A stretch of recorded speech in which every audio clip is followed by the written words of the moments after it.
Hello बच्चों, let us read this question. Ball is dropped from A and comes to rest at B. Find the horizontal distance moved by ball on a rough surface. तो हमारे पास position A से हम लोग ने एक ball को drop किया है और ये जो है B पोजीशन पे आके रेस्ट पे आता है। तो हमें horizontal distance move by the ball on a rough surface calculate करना है। तो इस क्वेश्चन को सॉल्व करने के लिए जो की कॉन्सेप्ट हम लोग यूज़ करेंगे वो होगा फ्रिक्शनल फोर्स का।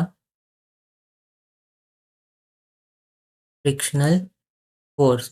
सपोज हमारे पास एक रफ सरफेस प्रेजेंट है, तो उसके वजह से जो भी ऑब्जेक्ट वहाँ पे मूव होगा उसका उसके ऊपर एक अपोजिट डायरेक्शन में फ्रिक्शनल फोर्स लगेगा, जो कि होता है F equals to mu into N.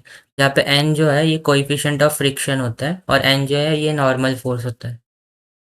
अगर हम लोग क्वेश्चन की बात करें तो क्वेश्चन में हमारे पास एक इंक्लाइन प्लेन गिवन है जिसका इंक्लिनेशन थीटा है।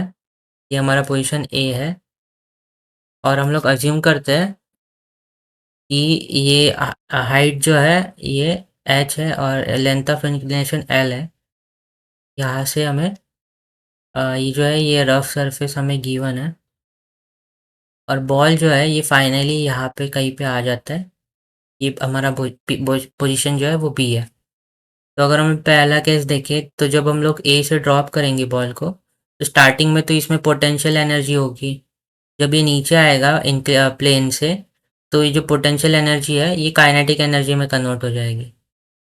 और यहाँ पे जब रह आएगा बॉल, तो ये जो है हम लोग अज्यूम करते हैं कि ये जो डिस्टेंस ट्रैवल कर रहा है हॉरिजॉन्टल ये एस है और यहाँ पे जो कोएफिशिएंट ऑफ फ्रिक्शन है वो म्यू है। तो पहले केस में अगर हम लोग देखें तो पहले केस में जब ये नीचे आएगा तो इसका जो पोटेंशियल एनर्जी होगी एम जी एच ये किसके इक्वल होगी, काइनेटिक एनर्जी, जो कि होता है M V square, half M V square. तो एम एम कैंसिल हो जाएगा तो इसका वेलोसिटी हमें मिल जाएगा, velocity will be equal to root of two G H. तो हम लोग कह सकते हैं कि ये जो इंक्लिनेशन से जब नीचे आ जाएगा बॉल, इसका जो वेलोसिटी होगा वो root of two G H हो जाएगा। अभी जब ये यहाँ पे आ गया, इस पोजीशन पे आ गया, तो यहाँ पे हम लोग फोर्सेस की बात करें तो इस पर बॉल पर अभी एक फोर्स नीचे लगेगा जो कि एम जी होगा और अपवर्ड डायरेक्शन में नॉर्मल फोर्स होगा।